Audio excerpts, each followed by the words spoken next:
भाइयों और बहनों, भगवान बुद्ध और उनका धम्म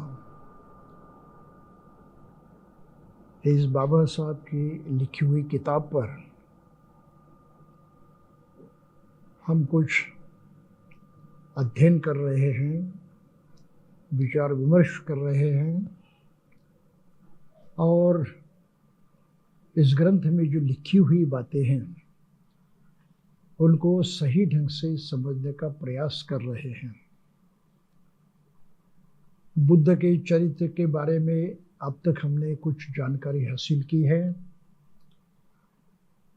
और इसमें कुछ चमत्कारिक बातें भी आई हैं जिन पर विश्वास नहीं किया जा सकता, ऐसी भी कुछ बातें आई हैं। फिर भी बाबा साहब ने वो यहाँ लिखी हैं। ये खासकर अश्वघोष की लिखी जो संस्कृत किताब है बुद्ध चरितम, उसमें से बाबा साहब ने जैसे कि वैसा उसने लिखा हुआ जो है वो अपने ग्रंथ में लिखा है, जैसे कि वैसा। उस पर अपना कोई मत व्यक्त नहीं किया, अपने कोई राय उन्होंने वहाँ व्यक्त नहीं की, वो उन्होंने आगे जाकर कही है।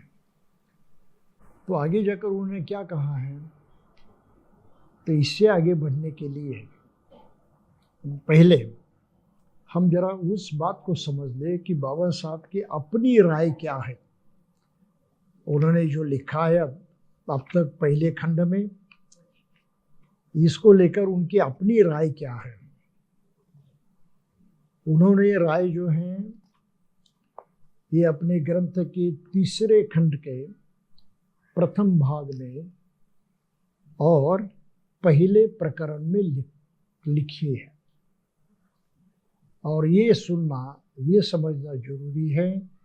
और जो राय उन्होंने दी है, जो कहें कि उन्होंने एक तरह से फैसला किया है कि बुद्ध का चरित्र जैसा कि हम जानते हैं, जैसा कि पुराने ग्रंथों में लिखा हुआ है, जिसमें कई बातें ये तो विश्वास करने योग्य हैं, कई बातें तो विश्वास करने योग्य नहीं है।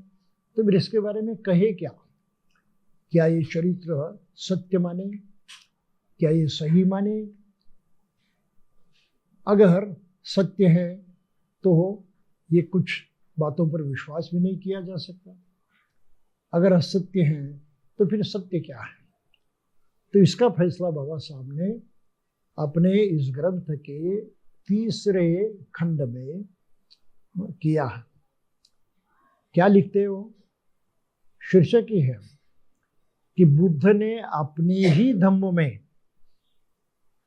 अपने लिए किसी स्थान का दावा नहीं किया।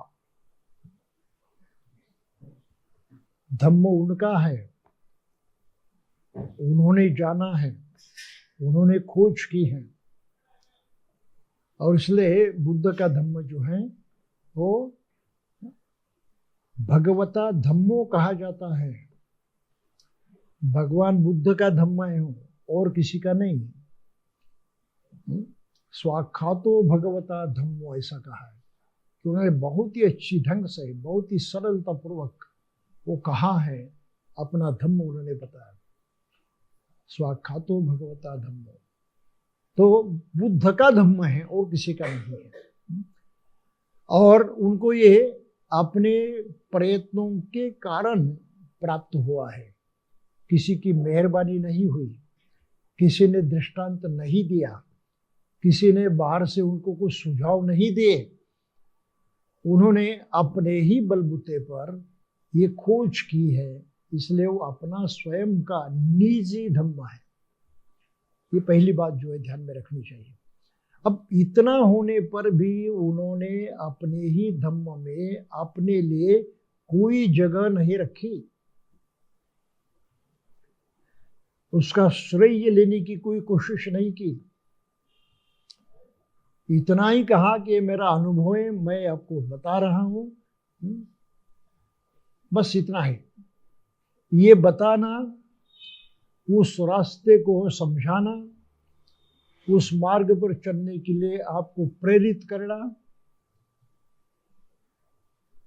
वो रास्ता आपको निर्देशित करना, बस इतना ही मेरा काम है। तो मैंने धम्म खोजा, इसका कोई क्रेडिट मुझे नहीं चाहिए, कोई श्रेय मुझे नहीं चाहिए, बुद्ध की भाषा थी। तो बाबा साहब बहुत अच्छी ढंग से यहाँ लिखते हैं, अगर बुद्ध की इस भावना को निरीक्ष भावना है, उसमें अपना कोई स्वार्थ निहित नहीं है, पूरी तरह से निस्वार्थ ये भावना है। तो बाबा साहब लिखते हैं, औरों के साथ तुलना करते हुए बाबा साहब समझाने की कोशिश करते हैं। वो क्या कहते हैं कि ईसा ने ईसाइयत का पैगंबर होने का दावा किया। ईसाई धर्म है, क्रिश्चियनिटी है, तो क्रिश्चियन धर्म का जिसने उपदेश किया, उन्होंने कहा है कि मैं ईश्वर का पुत्र हूं। उसने आगे यह भी दावा किया कि वह खुदा का बेटा है, ईश्वर का पुत्र है। ईसा ने यह भी शर्त निश्चित की कि जब तक कोई आदमी यह न स्वीकार करे कि ईसा खुदा का बेटा है, तब तक उसकी मुक्ति हो ही नहीं सकती। आदमी को कबूल करना ही चाहिए, मानना ही चाहिए कि ईसा, जीसस, ये खुदा का बेटा है। इसको अगर कबूल नहीं किया तो उसको मुक्ति नहीं मिल सकती। इस प्रकार ईसा ने किसी भी ईसाई की मुक्ति के लिए अपने आप को खुदा का यानी ईश्वर का पैगंबर और बेटा मानने की अनिवार्य शर्त रखकर ईसाईयत में अपने लिए एक खास स्थान पैदा किया है। ईसाई धर्म की, क्रिश्चियनिटी की बात करें तो ईसा मसीह को मानना ही पड़ता है, उसका अपनी जगह है उसके धर्म में। उसको हटाकर उसका धर्म आप ले नहीं सकते, उसको हटाकर उस धर्म के बारे में आप सोच भी नहीं सकते, स्वीकार करने की बात दूर है। अब इस्लाम जो निर्माण हुआ, मोहम्मद पैगंबर ने किया, उसने भी यही दावा किया कि वह खुदा द्वारा भेजे गए इस्लाम के पैगंबर थे। उन्होंने आगे और दावा किया कि कोई आदमी तब तक निजात नहीं पा सकता जब तक ये दो बातें न स्वीकार करे। निजात यानी मुक्ति। तो मोहम्मद पैगंबर को खुदा का पैगंबर मानना जरूरी है, उसका मैसेंजर मानना जरूरी है, उसका दूत मानना जरूरी है। अगर आपने नहीं माना तो आप इस्लाम धर्म को आचरण में नहीं ला सकते, इसके बारे में सोच भी नहीं सकते। इस्लाम में रहकर मुक्ति की इच्छा रखने वाले के लिए ये स्वीकार करना आवश्यक है कि मोहम्मद साहब खुदा के पैगंबर हैं, और इस्लाम में रहकर मुक्ति चाहने वाले के लिए ये भी स्वीकार करना आवश्यक है कि मोहम्मद साहब खुदा के आखिरी पैगंबर हैं, लास्ट, आपके नहीं, इसके बाद कोई दूसरा पैगंबर आने वाला नहीं है। तो इस प्रकार इस्लाम में भी मोहम्मद ने अपनी जगह, अपना स्थान पक्का कर दिया है। बगैर उनका नाम लिए, बगैर उनको माने इस्लाम में आप जा नहीं सकते, उसका कोई फायदा उठा नहीं सकते। और फिर इसी तरह से, ठीक है, यहाँ पर ये नहीं आई है, लिखी नहीं है, लेकिन साथ ही साथ हम ये भी समझ लें कि हिंदू धर्म में भी कृष्ण ने ये बात कही है, अपना स्थान पक्का कर दिया धर्म में कि मैं प्रत्यक्षात ईश्वर हूँ, मैं प्रत्यक्षात ईश्वर हूँ, मैंने ये धर्म सिखाया है, मुझे माने बगैर, मेरा स्वीकार किए बगैर आप हिंदू नहीं हो सकते। इसके बिल्कुल उल्टा भगवान बुद्ध ने ऐसी कोई शर्त नहीं रखी। ये बात बाबा साहब ने लिखी। बुद्ध ने स्वयं को शुद्धोदन और महामाया का स्वाभाविक पुत्र होने के अतिरिक्त कभी कोई दूसरा दावा नहीं किया। मैं प्रत्यक्षात शुद्धोदन और महामाया का पुत्र हूं, इतनी बात कही।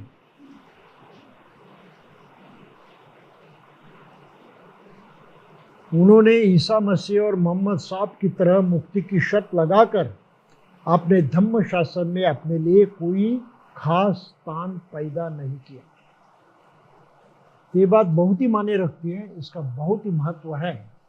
बगैर उसको समझे हम आगे बढ़ नहीं सकते और प्रत्यक्षात बुद्ध को भी समझ नहीं सकते।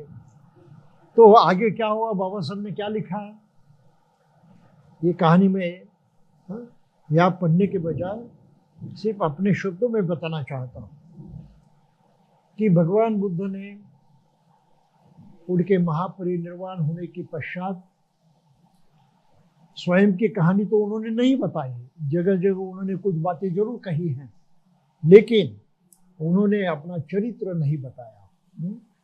ये चरित्र अन्य ग्रंथों से हम समझते हैं, जानते हैं। लेकिन भगवान बुद्ध के महापरिनिर्वाण के पश्चात तो बाबा साहब यहाँ पर अपनी राय अभी दे रहे हैं। उन्होंने कहानी बताई कि भगवान बुद्ध का महापरिनिर्वाण हो गया और तत्पश्चात सभी भिक्षुओं की एक सभा हुई जिसको संगीति कहा जाता है। और इस संगीति में उन्होंने क्या काम किया, तो बुद्ध की कौन सी शिक्षा है वो, इसको निश्चित करने का काम किया। बात दरअसल ये हुई थी कि भगवान बुद्ध का परिनिर्वाण हो गया,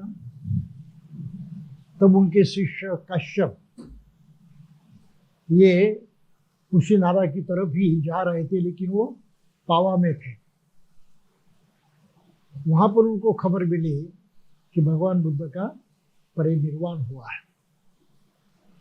तो ये सुनकर बहुत सारे भिक्षु जो है शोक करने लगे, आंसू बहाने लगे, बहुत ही विलाप करने लगे।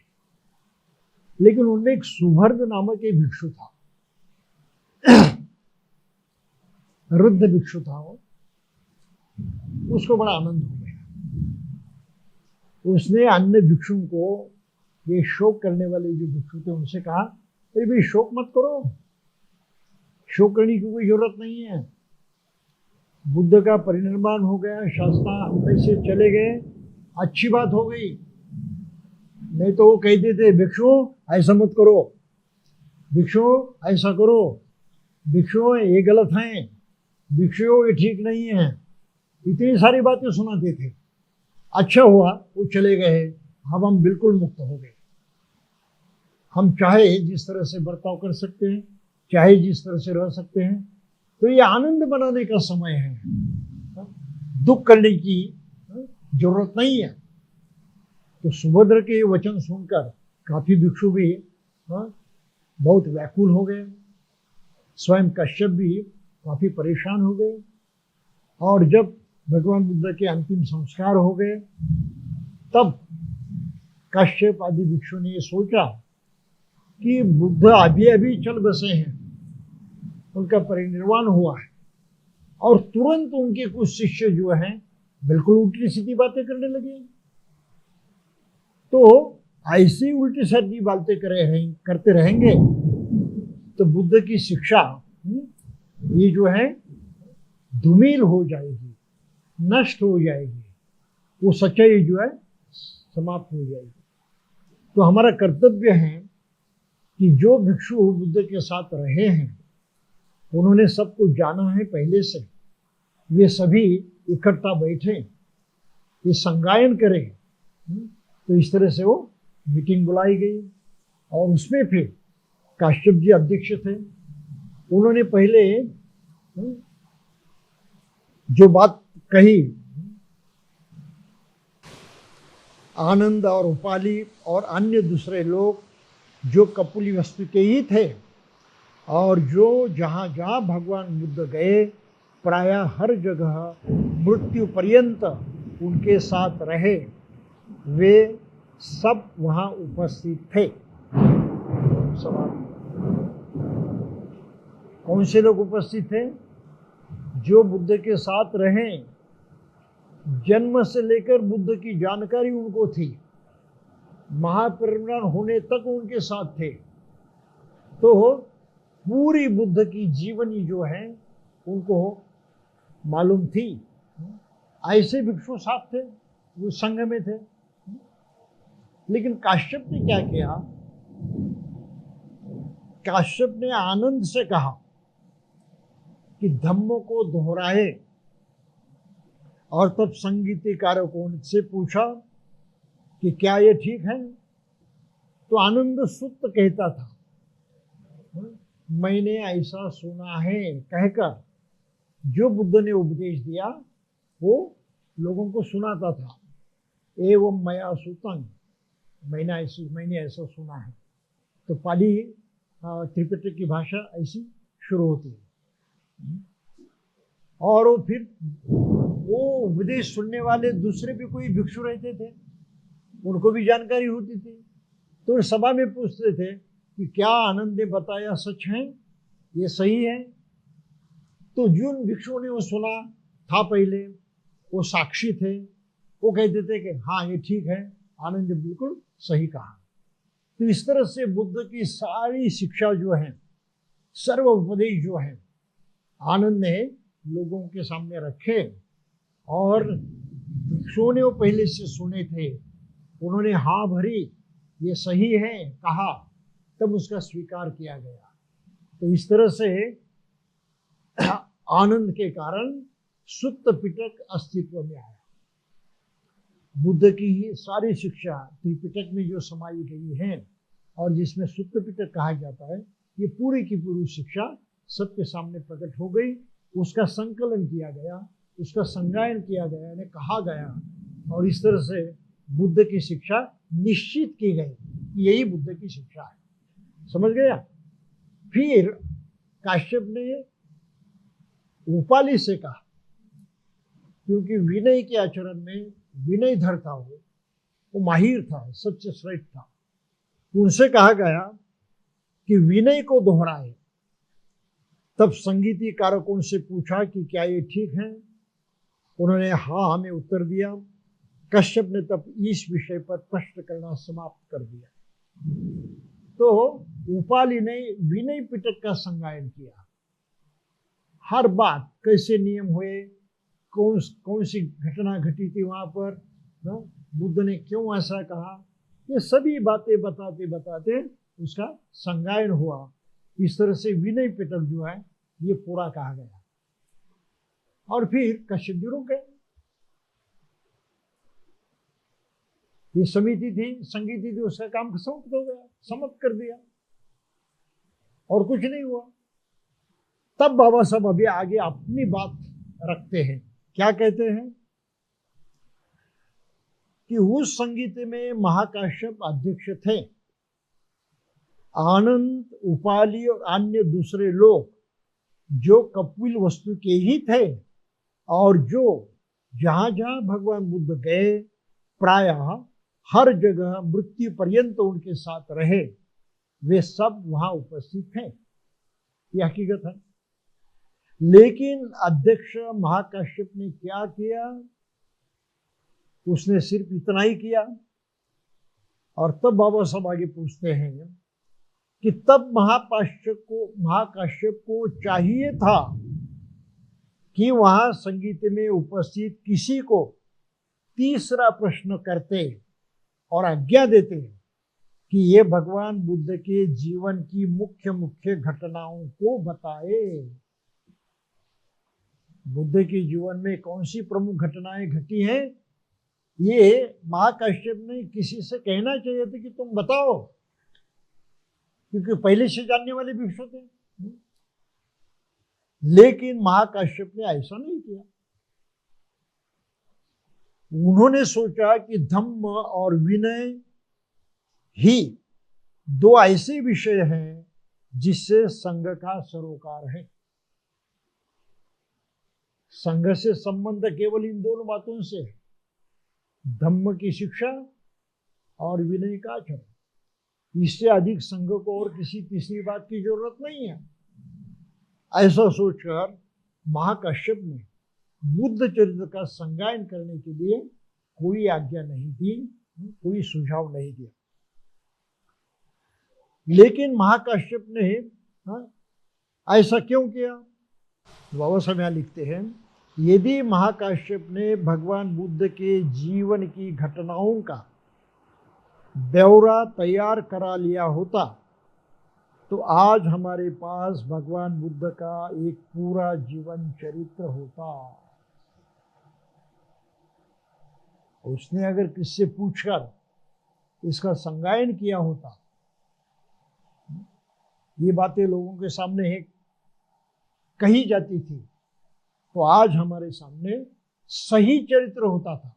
क्योंकि बुद्ध को जानने वाले लोग थे पहले से, जन्म से लेकर। लेकिन महाकाश्यप ने ऐसा नहीं किया। क्यों नहीं सूझी ये बात उसको? बाबा साहब आगे पूछते, ये क्यों नहीं सूझा उसको, क्यों नहीं चाहा उसने? तो इसका कारण उसने बुद्ध की उपेक्षा की, बुद्ध की कोई कीमत नहीं की या उसकी तरफ दुर्लक्ष्य किया, ऐसा नहीं कह सकते। क्योंकि उनका ये अग्रगण्य शिष्य था, अरहत पद को प्राप्त हुआ था, तो बुद्ध को इस तरह से वो नीचा नहीं मान सकते थे, इनका महत्व नाकबूल नहीं कर सकते थे। आप समझ रहे इस बात को? फिर भी उसने बुद्ध चरित्र का संगायन नहीं किया, ये तो हकीकत है। तब बाबा साहब आगे लिखते हैं कि भगवान बुद्ध और उनका धम्म सर्वथा अलग अलग थे। उनका अपना स्थान था और धम्म का अपना था। भगवान बुद्ध द्वारा स्वयं को धम्म से पृथक रखने का एक और उदाहरण है उनके द्वारा उनका उत्तराधिकारी करना, अस्वीकार करना। बुद्ध ने स्वयं ही किया। धम्म अलग है, ये सत्य है, इस सत्य की खोज मैंने की है। मैंने केवल खोज की है सत्य की, सत्य तो अलग है, वो मिटने वाला नहीं है, वो चिरंतर है। मैंने खोज की, लेकिन एक मनुष्य होने के नाते मैं चिरंतर नहीं हूं। तो समझ में आ रहा है? मेरी तो मृत्यु होने वाली है, परिनिर्वाण होने वाला है। मैं हमेशा चिरंतर रहने वाला नहीं हूं। चिरंतर रहने वाला क्या है? धम्म है, वो सच्चाई है।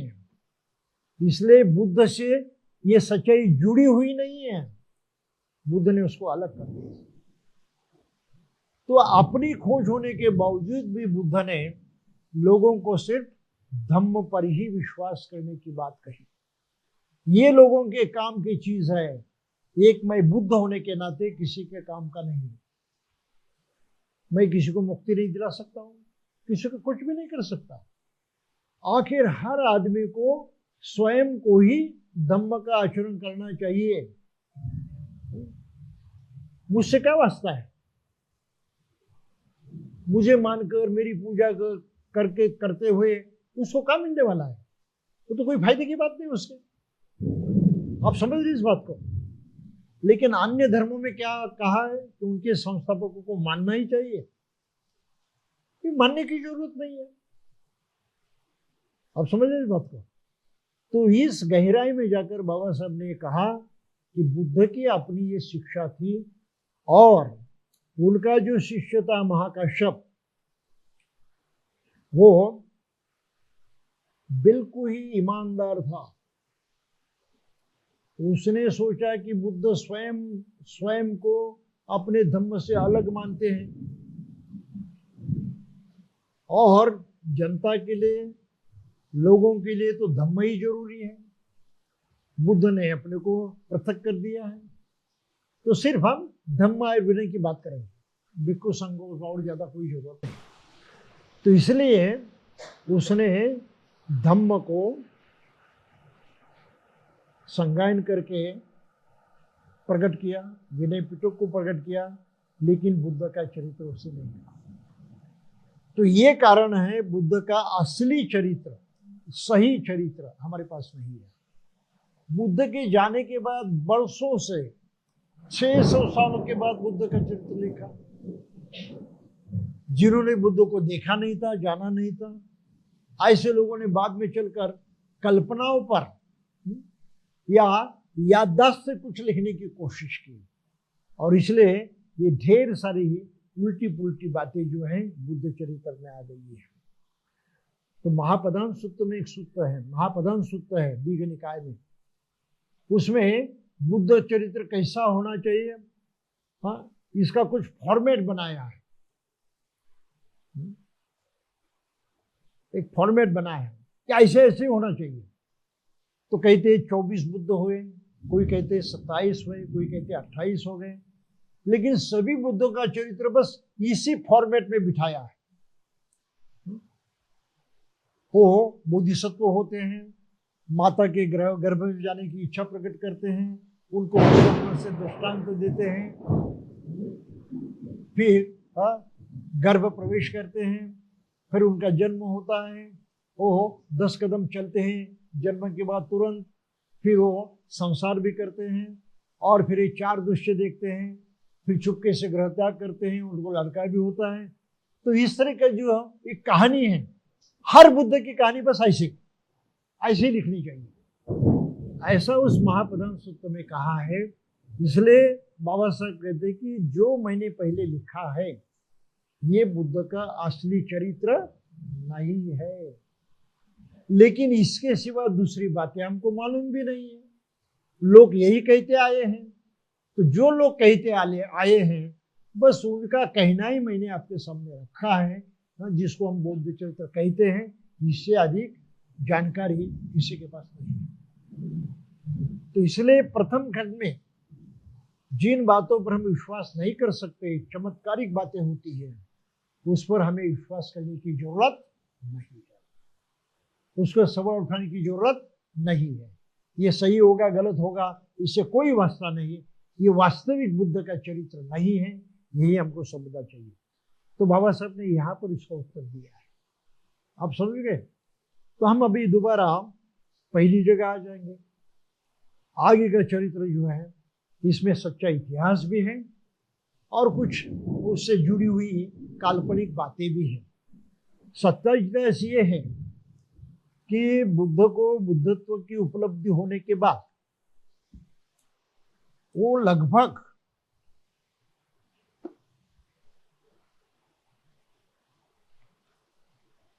4 सप्ताह तक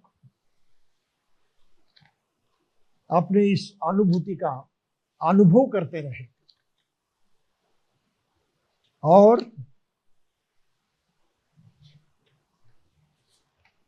फिर उसके मन में सवाल पैदा हुआ कि मैंने तो ये सब पाया है, मैं तो ये समझ चुका हूं, लेकिन इसके लिए मैंने जितने कष्ट उठाए हैं, जितने प्रयास किए हैं, ये तो भयंकर है, बहुत ज्यादा है। क्या आम आदमी इतने प्रयास करेगा? क्या आम आदमी इतनी मेहनत करेगा? उनको लगा है शायद तो नहीं हो सकता। तो मैंने किसी को ये विद्या सिखाई, ये ज्ञान दिया, और उसके काम नहीं आया, उसने उसका स्वीकार ही नहीं किया, तो क्या फायदा? मुझे उपदेश देने का कष्ट पड़ेगा, उसको सुनने का कष्ट पड़ेगा, मेरी भी पल्ले कुछ पड़ने वाला नहीं और उसके भी पल्ले कुछ पड़ने वाला नहीं, छोड़ दो, ये करना ही नहीं चाहिए। तो ऐसी भावना उनके मन में पैदा हुई, जिसको कहते हैं विषाद योग। और फिर ये बुद्ध की कहानी में फिर ये कल्पनाएं आई हैं। फिर आगे लिखा है कि ब्रह्म संपत्ति को ये मालूम होता है, और वो कहते हैं कि ये तो बहुत बुरा होगा, अगर बुद्ध ने अपना ज्ञान लोगों को नहीं दिया तो बड़ा नुकसान होगा। तो बुद्ध के सामने प्रकट होता है, उनकी प्रार्थना करता है कि भगवान ऐसा न करे, आपकी और आपके इस ज्ञान की, बुद्धत्व प्राप्ति की विद्या, इसकी सभी मानव जाति को जरूरत है, आप उसका कृपया उपदेश करें।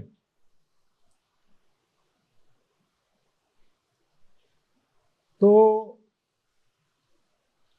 उसने कहा कि बहुत से प्राणी हैं जो मलिनता से भरे हैं और धम्मोपदेश न सुनने के कारण पतित हो रहे हैं, गलत मार्ग पर चल रहे हैं। तो हे नायक, हे उद्योजता, सार्थवाह, हे जन्म चक्र से मुक्त संसार की ओर अग्रसर हो और उसे विमुख न करे, लोगों तक पहुंचे, उनको नाराज न करे। हे भगवान, आप अपने करुणामयी स्वभाव से देवताओं और मनुष्य को सद्धर्म का उपदेश दे। और फिर बुद्ध कबूल करते हैं और उपदेश देते हैं कि ये कहानी भी काल्पनिक है। सत्य क्या है? सत्य ये कहा गया है कि जिसको प्रज्ञा की प्राप्ति होती है, ये सच्चाई का ज्ञान होता है, तो प्रज्ञा का ही दूसरा अंग होता है, हिस्सा होता है, प्रज्ञा से अलग नहीं होता। वो है करुणा। स्वयं को कुछ जानकारी हो गई, कुछ अच्छा हमने पाया, तो आदमी का स्वभाव होता है अपने जो करीब के लोग हैं, अपने मित्र हैं, रिश्तेदार हैं, जो हमारे चाहने वाले हैं, हम उनको बताने की कोशिश करते हैं। ये सही है।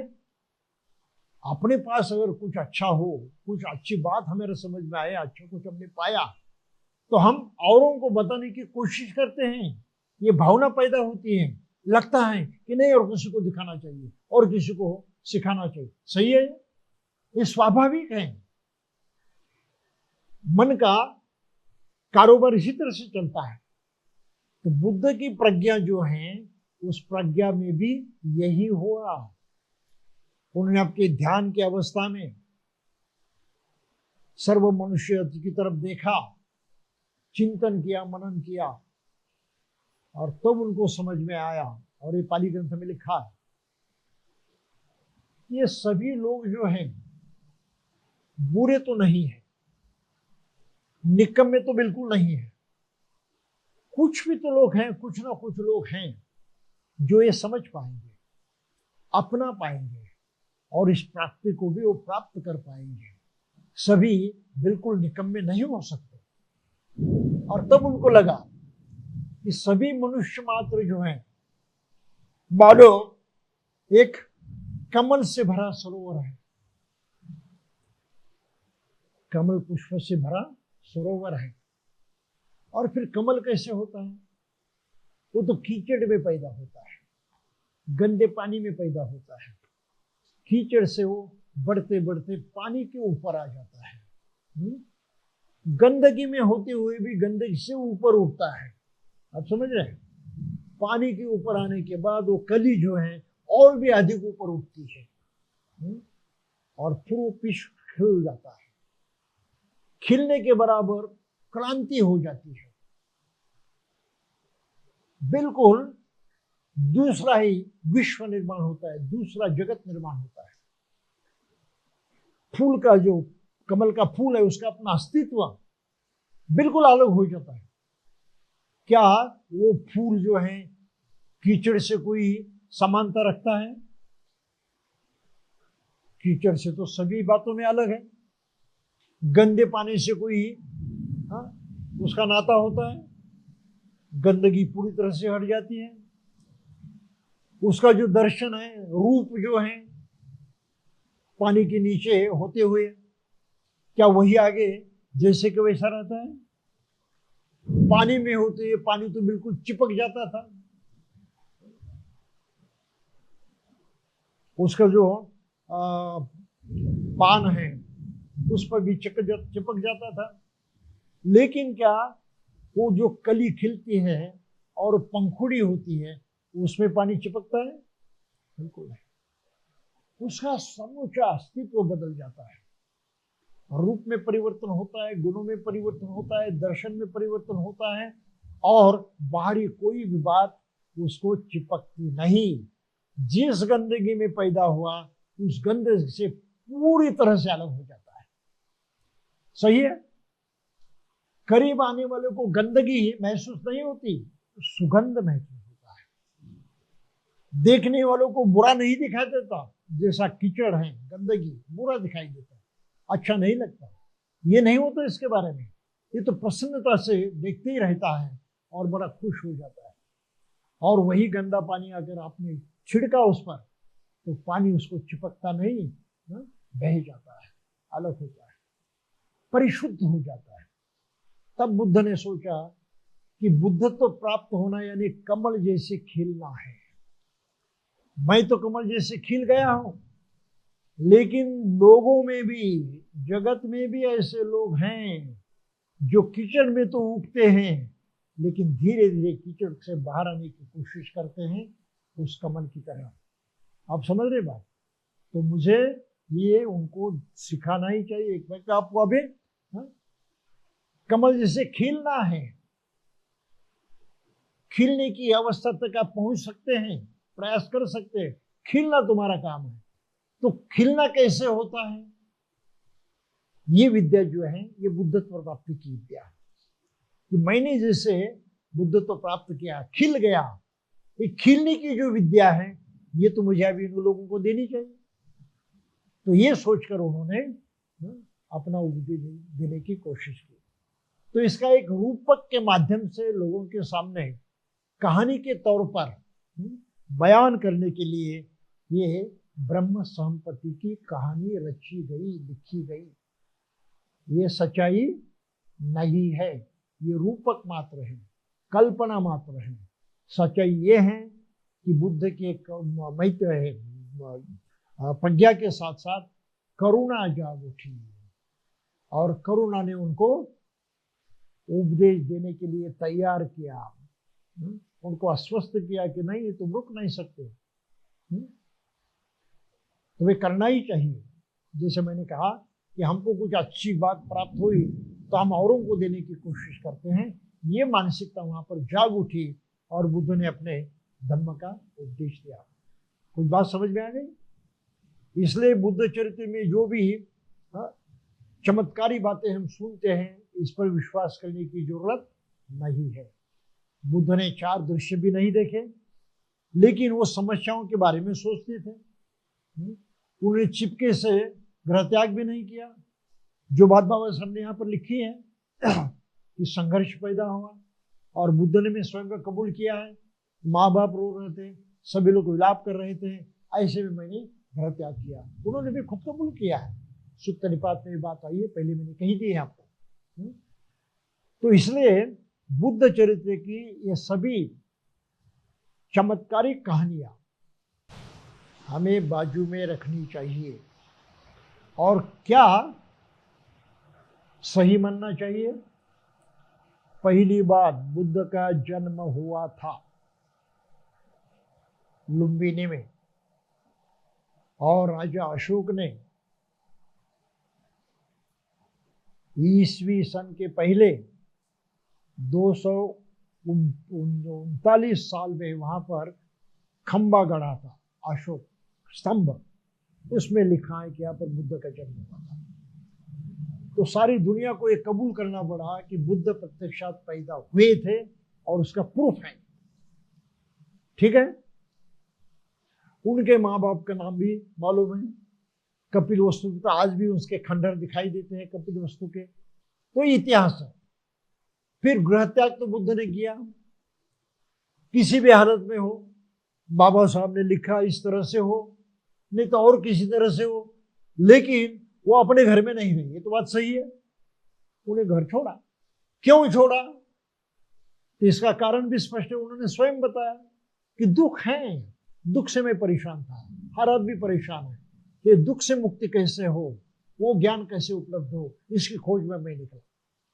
तो ये सच्चाई हमको कबूल करनी चाहिए। ये हुआ है उसके साथ। ठीक है? फिर उन्होंने अपने अलग अलग आचार्य थे, उस वक्त ज्ञान था, तत्व ज्ञान था, वहाँ उस वक्त गुरु थे, उनसे भी शिक्षा हासिल की, कोई फायदा नहीं हुआ, उसको छोड़ दिया।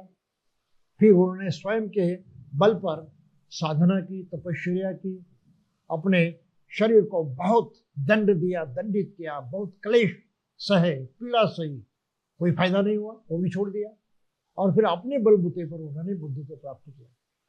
तो ये जो है, ये सत्य बातें हैं, इस पर हम विश्वास कर सकते हैं कि ऐसा हुआ है। अगर ऐसा नहीं होता तो बुद्ध की शिक्षा हमारे सामने नहीं होती। तो उन्होंने प्रवचन भी दिया है, वो पहले 5 भिक्षुओं को दिया है, और ये ढेर सारी बातें जो है त्रिपिटक में लिखी हुई हैं, वे ऐतिहासिक हैं। तो बुद्ध की ऐतिहासिकता समझ लेना ये बहुत ही महत्वपूर्ण है। तो ब्रह्म संपत्ति के बारे में जो लिखा है वो काल्पनिक है, इतना ही ध्यान में रखें, वो सत्य घटना नहीं है, सच्चाई इस बात में है। और फिर बुद्ध ने लोगों को सिखाया, बहुत सारे लोग अरहत बने, भिक्षु बने, भिक्षुनियाँ बनी, ये सब परिवर्तन जो है उनकी पूरी शिक्षा जो है हमारे सामने उपलब्ध है। और आखिरी बात ये भी सत्य है कि बुद्ध का परिनिर्वाण हुआ। ठीक है, वो ऐसे स्वर्ग में नहीं चले गए, और स्वर्ग में ऐसे कोई चले गए इसका कोई प्रूफ नहीं है।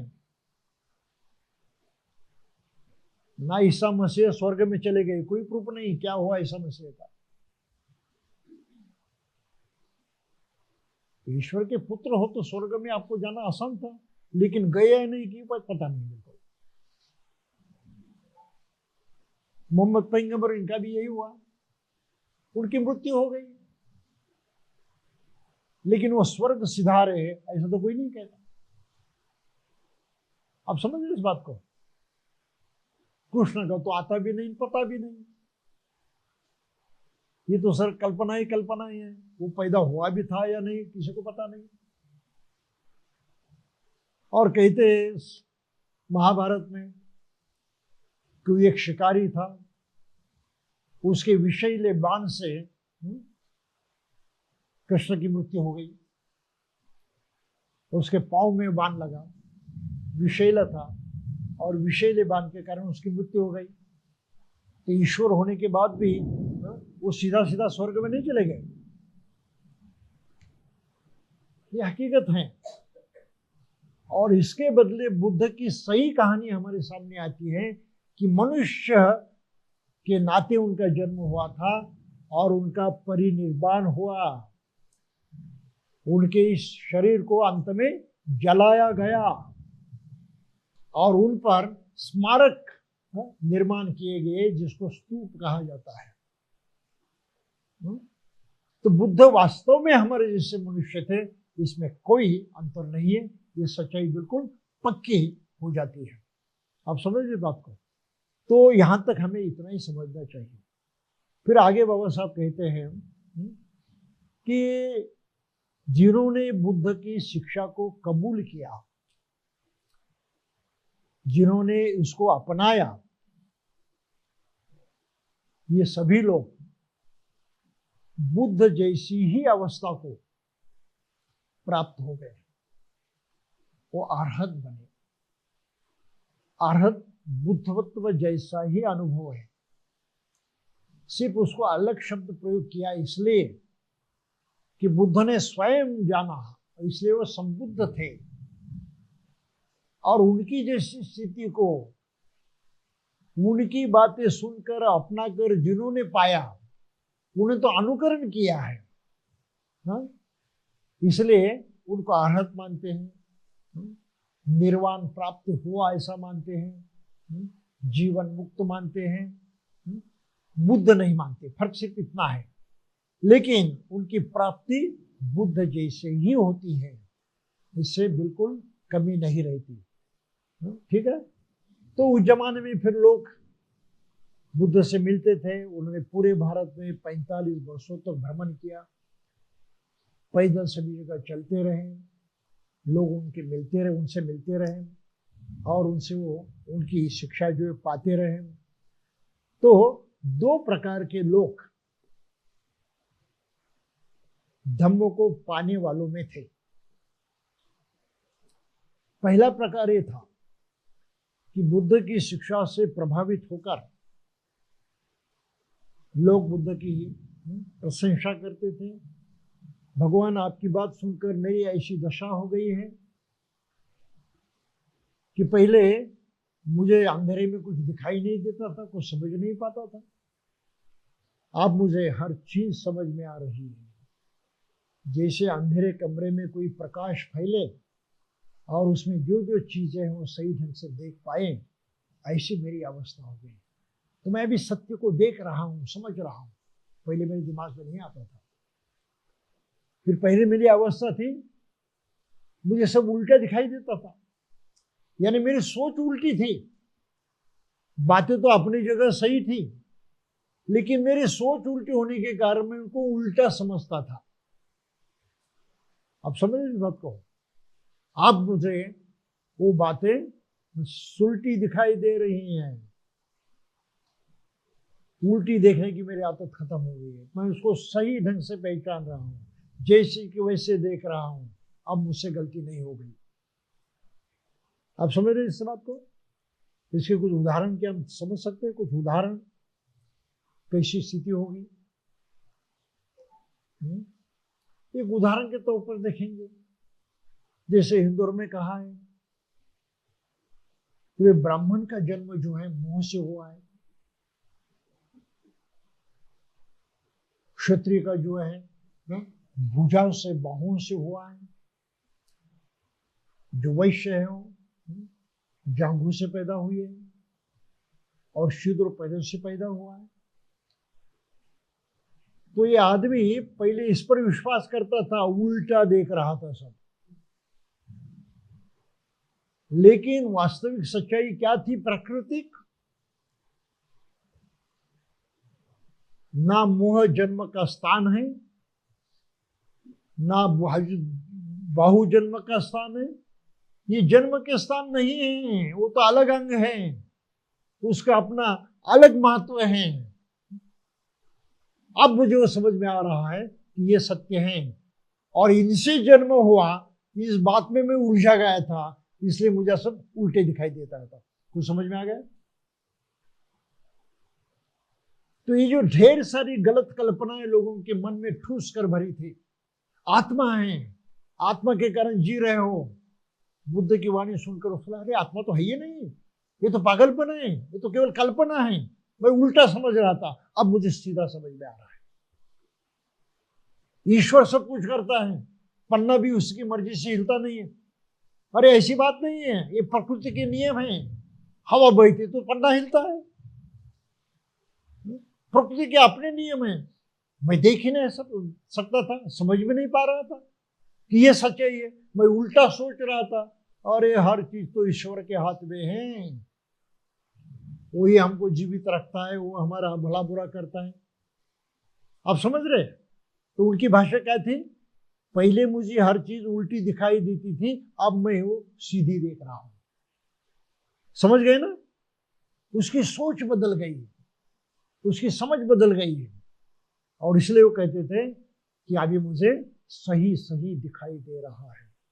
तो भगवान, मैं आपकी शिक्षा को कबूल करता हूं, तुझे अपनाना चाहता हूं, मुझे कृपया अपना शिष्य, अनुयायी स्वीकार करे।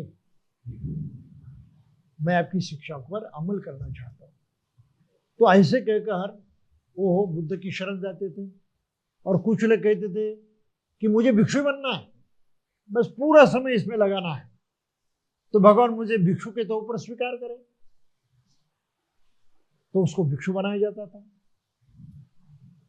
महिलाओं को भिक्षु नहीं बनाया जाता था पूरा समय। अभी तो पीछे हटना नहीं। आपकी बात इतनी समझ में आ गई, इतनी पक्की हो गई, बस हम उसी रास्ते पर चलना चाहते हैं, सब कुछ छोड़ना चाहते हैं, घर बार वगैरह सब कुछ। कितना प्रभाव होता था लोगों पर, देखिए। और इस तरह से पूरी तरह से अपने जीवन को इस कार्य के लिए लगा देने वाले जो लोग थे, उनको कहा जाता था भिक्षु और भिक्षुणी, जो अपने सभी व्यावहारिक जीवन का त्याग करते थे। समझ गए? और इसी जन्म में अभी बस पाना ही है, जो बुद्ध ने पाया वही करना ही, पूरी ताकत लगाकर। इस तरह से वो भिक्षु बन जाते थे और प्रत्यक्ष तो प्राप्त कर सकते थे पूरा समय होने के कारण। लेकिन अन्य भी लोग थे, पूरा समय नहीं दे पाते थे। कोई, हम कहते कि व्यावहारिक बातें हैं, गृहस्थ की जिम्मेदारियां हैं, वो छोड़ना नहीं चाहते थे कि हम गृहस्थ ही रहेंगे, लेकिन फिर भी इस रास्ते पर चलेंगे। तो कहते थे कि हमारा भी स्वीकार करें अपने अनुयायी के तौर पर। तो बुद्ध उनका स्वीकार करते थे और उनको कहा जाता था उपासक या उपासिका। ये गृहस्थ धर्मी होते थे। तो बाबा साहब यहाँ पर लिखते हैं, बुद्ध की धम्म प्रचार की योजना में धम्म दीक्षा के 2 अर्थ थे। पहली भिक्खु संघ की दीक्षा, जिसको प्रवज्जा कहा जाता है, घर बार छोड़ देना। दूसरी उपासक के रूप में गृहस्थ की दीक्षा अथवा बुद्ध धम्म के साधारण अनुयायी की दीक्षा। 4 बातों को छोड़कर शेष में भिक्षु और उपासक के जीवन मार्ग में कोई अंतर नहीं था। एक उपासक गृहस्थ बना रहता है, एक भिक्षु गृहस्था की परिव्राजक बन जाता है। उपासक और भिक्षु दोनों के लिए अपने जीवन में कुछ नियमों का पालन करना आवश्यक है। भिक्षु के लिए वे संकल्प हैं, प्रतिज्ञा है, और उनका उल्लंघन करना दंडनीय है।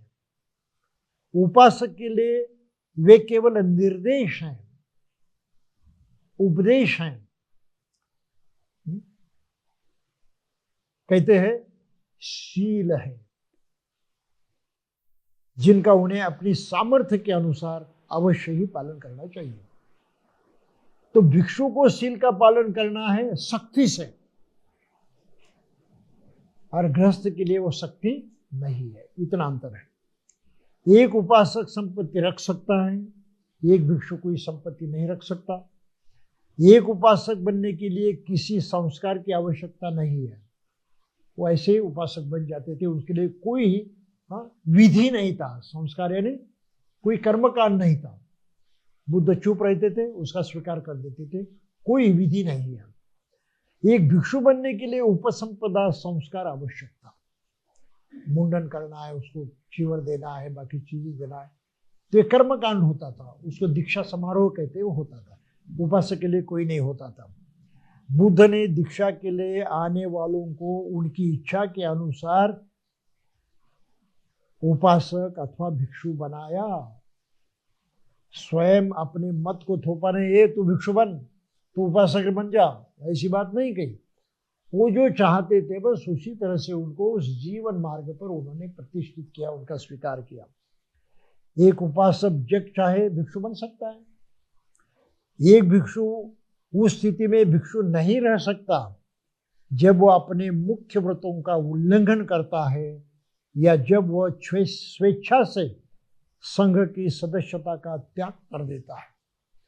तो भिक्षु के लिए स्वतंत्रता है संघ छोड़ने की, दोबारा गृहस्थ बनने की, वो गलत नहीं है। और अगर उसने गलती की तो उसे संघ से बाकायदा निकाला जाता है, बहिष्कृत किया जाता है। यह नहीं समझना चाहिए कि बुद्ध ने केवल उन्हें ही दीक्षित किया जिनके नाम आगे के पृष्ठ में आए हैं। तो दूसरे खंड में अब जो हम देखने जा रहे हैं वो अलग अलग लोगों की दीक्षा कैसे हुई, वो भिक्षु भिक्षुनिया उपासक उपासक कैसे बने, इनकी कुछ कहानियां यहाँ पर बाबा साहब ने दी है।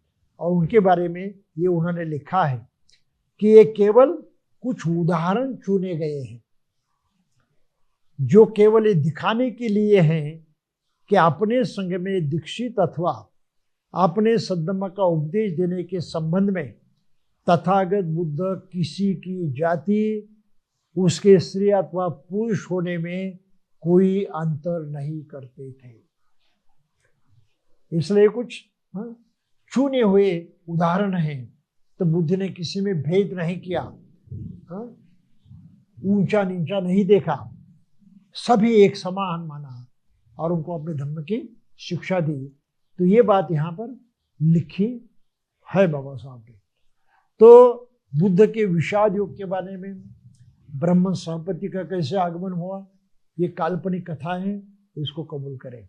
बाबा साहब ने कारण दिया कि जिन्होंने बुद्ध को देखा था, जन्म से लेकर अंत तक जानते थे, उन्होंने उनका चरित्र कथन नहीं किया, उसका संज्ञान किसी ने नहीं किया, इसलिए बुद्ध का असली चरित्र हमारे पास नहीं है। तो पाली त्रिपिटक और ग्रंथ के माध्यम से जो कुछ प्रमुख घटनाएं बुद्ध के जीवन में घटी, यही घटनाएं हमको आज कुछ दिखाई दे रही है, जिसको हम सत्य मान सकते हैं। उनका जन्म सत्य मानते हैं, उनका गृह त्याग सत्य मानते हैं, उनकी बुद्धत्व प्राप्ति सत्य मानते हैं, उन्होंने अपने धर्म का उपदेश दिया ये सत्य मानते हैं, उनका परिनिर्वाण हुआ ये सत्य मानते हैं। ठीक है, इतना ही सत्य बुद्ध के चरित्र से हम कबूल कर सकते हैं, स्वीकार कर सकते हैं, और इतने पर अपना काम चल सकता है।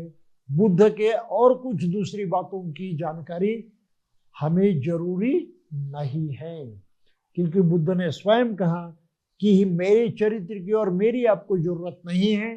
आपको जरूरत कौन सी चीज की है? मैंने किस तरह से पाया बुद्धत्व को, बस इस शिक्षा की आपको जरूरत है, और वो मैंने दी है, आप उसके अनुसार आगे बढ़े। और इसलिए बाबा साहब ने आगे कहा है कि बुद्ध ने जाहिर किया कि मैं केवल मार्गदाता हूं, मार्ग दिखलाने वाला हूं, सत्य का उपदेश करने वाला हूं। करना है सब कुछ आप स्वयं, आपको आपने किया तो मिलेगा, नहीं किया तो मेरा उपदेश भी काम नहीं आएगा। मेरी पूजा अर्चना से और मुझे मानने से आपका कोई मतलब नहीं है, आपका कोई कारोबार उसमें सही ठहरने वाला नहीं है, कोई फायदा होने वाला नहीं। आप मेरी पूजा करें, मुझे कुछ अर्पण करें, मेरी स्तुति करें, क्या फायदा? मुझे भी तो उसका लाभ नहीं है, लेकिन तुम्हारे लिए भी फिजूल बात है, उसका कोई उपयोग नहीं है। आप मुझे कुछ अर्पण भी नहीं कर सकते, दे भी नहीं सकते। दे देकर क्या दोगे आप? आपके पास क्या है देने के लिए बुद्ध को? बुद्ध ने तो सभी सुखों को पाया, पूरा पूरा सुख पाया, अब तुम क्या दोगे? सही है? तो हम बुद्ध की इस तरह से पूजा नहीं करते। बुद्ध ने कहा कि मेरी पूजा तभी होती है जब आप धम्म का प्रत्यक्षात आचरण करते हैं। आपका आचरण ही मेरी पूजा है। इसलिए पाली में सूत्र है, इमाय धम्मानुधम्म पटिपत्तिया बुद्धं पूजे में। इस तरह से बुद्ध की शिक्षा का पालन करते हुए, इस पर अमल करते हुए मेरे हाथों से बुद्ध की पूजा हो रही है। अब समझिए दोस्तों, इमाय धम्मानुधम्म पटिपत्तिया धम्मं पूजे में, धम्म का प्रत्यक्ष पालन करने के कारण उस माध्यम से मेरे हाथों से धम्म की भी पूजा हो रही है। इमाय धम्मानुधम्म पटिपत्तिया संघं पूजे में, कि मेरे प्रत्यक्ष धम्म का आचरण करने के माध्यम से संघ की भी पूजा होती है। तो सही बुद्ध पूजा कौन सी है?